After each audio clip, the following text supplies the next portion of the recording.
नमस्कार, बहुत बहुत स्वागत है आप सभी का। आप देख रहे हैं TTN 24 न्यूज और मैं हूं आपके साथ स्वाति पारथी। तो चलिए रुख कर लेते हैं खबर की ओर। बड़ी खबर आपको बता दें, जहां अयोध्या स्थित श्री राम जन्मभूमि मंदिर में चढ़ावे से जुड़े कथित चोरी के मामले को लेकर राजनांदगांव जिला कांग्रेस कमेटी ने प्रेस वार्ता आयोजित की। पत्रकार वार्ता को संबोधित करने के लिए रायपुर से कांग्रेस के वरिष्ठ प्रवक्ता एवं पूर्व महापौर प्रमोद दुबे विशेष रूप से पहुंचे। इस दौरान जिला कांग्रेस कमेटी के अध्यक्ष विपिन यादव, प्रदेश कांग्रेस कमेटी के सचिव मेहुल मारू तथा शहर कांग्रेस कमेटी के अध्यक्ष जितेंद्र मुदलियार सहित अन्य कांग्रेस पदाधिकारी उपस्थित रहे। प्रेस वार्ता में कांग्रेस नेताओं ने अयोध्या स्थित श्री राम जन्मभूमि मंदिर के चढ़ावे से जुड़े कथित वित्तीय अनियमितता एवं चोरी के मामले को गंभीर बताते हुए निष्पक्ष जांच की मांग की। कांग्रेस ने कहा कि यह मामला करोड़ों श्रद्धालुओं की आस्था से जुड़ा है, इसलिए इसकी पूरी पारदर्शिता के साथ जांच होनी चाहिए। कांग्रेस ने इस संबंध में 5 प्रमुख मांगे रखी। इनमें मंदिर के चंदे और चढ़ावे का फॉरेंसिक ऑडिट, सुप्रीम कोर्ट की निगरानी में न्यायिक जांच, दोषियों के विरुद्ध FIR दर्ज कर कड़ी कार्रवाई और पूरे मामले की पूर्ण पारदर्शिता तथा जांच रिपोर्ट को सार्वजनिक करने की मांग शामिल है। प्रेस वार्ता के दौरान कांग्रेस नेताओं ने कहा कि इस मामले में जवाबदेही तय होना आवश्यक है ताकि श्रद्धालुओं का विश्वास कायम रहे। वहीं इस मुद्दे को लेकर विभिन्न पक्षों की ओर से अलग अलग प्रतिक्रियाएं सामने आ रही है। फिलहाल मामले में आधिकारिक जांच के अंतिम निष्कर्ष सामने आना भी शेष है। इस बीच राम मंदिर के चढ़ावे से जुड़े कथित वित्तीय अनियमितताओं का मामला राजनीतिक बहस का प्रमुख विषय बना हुआ है। देखें यह खास रिपोर्ट। जब घर का भेदी लंका ढाए, घरी में जब उनके चोर बैठे हैं तो कैसे होगा। अमित शाह जी किसी भी हालत में योगी आदित्यनाथ जी को पसंद नहीं करते और वो उनको मुख्यमंत्री के रूप में देखना भी नहीं चाहते। अगर कहीं अभी योगी आदित्यनाथ जी के हाथ में अभी दे देंगे ना सब चीज को, वो सारा दूध का दूध और पानी का पानी हो जाएगा। लेकिन उन पर इतना ज्यादा नकेल कस के रखे हैं ये लोग कि 2 दिन पहले हम लोग देखे कि अमित शाह जी के पास वो अगली कार्रवाई के लिए पूछने जा रहे हैं। अब मेरे को क्या करना होगा। SIT की जांच तो हो गई, उसमें तो खुलासे हो गए। इस बीच में कोषाध्यक्ष जी कैसे कहते हैं कि 3 करोड़ रुपए बरामद है, 3 करोड़ रुपए हमें अंदेशा है। अरे भाई, SIT जो जांच कर रही वो नहीं कह रही है। उससे पहले जो 5 जून के पहले जो CCTV बंद है उसका हिसाब कौन देगा। ये सारी चीजें तो जांच का विषय है ना। सरकार की भूमिका के बारे में इतनी ज्यादा परतें खुल चुकी है और इतना संदेह के दायरे में है।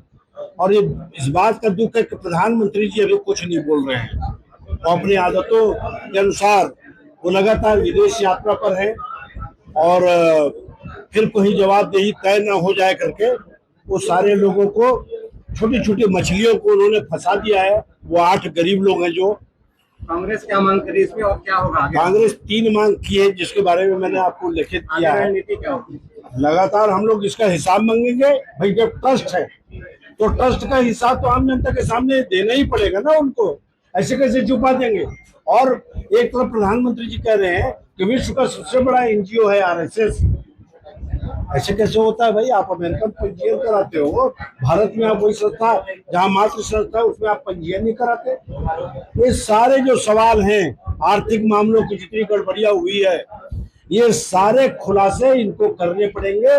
और जिन जिन लोगों ने, उसमें मैं भी हूँ, आप भी हैं, जो भगवान के नाम से पैसे दिए थे, ये आस्था पर जो चोट मारे हैं, ये पीठ में नहीं, ये दिल पर चोट लगी है लोगों के। मुख्यमंत्री योगी आदित्यनाथ जो है 2 मामले हमारे इसमें जो राम मंदिर चंदा चोरी प्रकरण है, इसमें हमारे 3 प्रमुख सवाल हैं। एक तो जब ट्रस्ट का गठन माननीय प्रधानमंत्री जी की देखरेख में हुआ, इसकी जवाबदेही कौन लेगा। आखिर जवाबदारी किसकी होगी जब ट्रस्ट का गठन उनके माध्यम से हुआ। तो दूसरा, अगर सब कुछ ठीक था तो चंपत राय जी और अनिल मिश्रा जी ने इस्तीफा क्यों दिया। तीसरा, जब सुप्रीम कोर्ट इसमें स्वतंत्र जांच चाहती है तो उसमें भी क्यों रोड़ा अटकाया जा रहा है। किस चीज से भाग रहे हैं, क्यों जांच नहीं होने दे रहे हैं या क्यों जांच नहीं करवा रहे हैं। तो कुल मिलाकर के जो राम मंदिर न्यास ट्रस्ट जो बना हुआ है उसमें जितने प्रकार के भी प्रकरण आए उससे ऐसा लगने लगा कि देश के कानून और संविधान से ऊपर है शायद चंपत राय जी या गिरी जी या वहाँ के जो ट्रस्ट कमेटी के लोग हैं। आप बताइए 1.5 करोड़ के गाड़ी में मीटिंग में आए थे इनके ट्रस्ट के लोग। वहां नृपेंद्र मिश्रा जी कह रहे हैं कि ये चोरी नहीं डकैती हुई है। अगर डकैती हुई है, जो भी हुआ है उसका खुलासा कौन करेगा? वहां के आदरणीय कोषाध्यक्ष जी गिरी साहब कह रहे हैं कि हमारे अनुमान से 3 करोड़ रुपए चोरी हुआ है। मजे की बात यह है कि जो पहली बरामद 80 लाख रुपया हुआ है उसमें से भी पैसा चोरी हो गया। ये तो अद्भुत घटना है अपने आप में। कुल मिलाकर के राम मंदिर के नाम से भारतीय जनता पार्टी ने वोट लिया और नोट भी लिया। और आरएसएस तो करपात्री जी महाराज ये कह चुके कि राम मंदिर नहीं है, वो आरएसएस का मुख्यालय है, जहां से ऐसी गतिविधियां चलती हैं कि पूरे देश में आरएसएस की जो बड़ी बड़ी बिल्डिंगें बनी हुई है और जो सारी चीजें हो रही है, जो गतिविधियां होती हैं, उसमें पैसा जो है वो वहां से जाता है। ये करपात्री जी महाराज कह रहे हैं। जो संतोष दुबे वहां गोली खाए परिक्रमा पथ पर, उनके रोज बयान आप सुन लीजिए। वो देव फर्स्ट से कह रहे हैं कि यहाँ चोरों की जमात बैठी हुई है। 40 दिन में 70 बार चोरी होना इस बात का प्रतीक है, और वो भी तब जब सीसीटीवी में उतने दिन चालू था।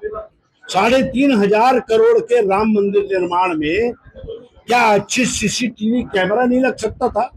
मतलब इससे ये साफ तौर पर जाहिर है कि कहीं ना कहीं आरएसएस और भारतीय जनता पार्टी उसको एक उगाही का प्रमुख केंद्र मान चुकी है। सरकार की भूमिका को लेकर क्या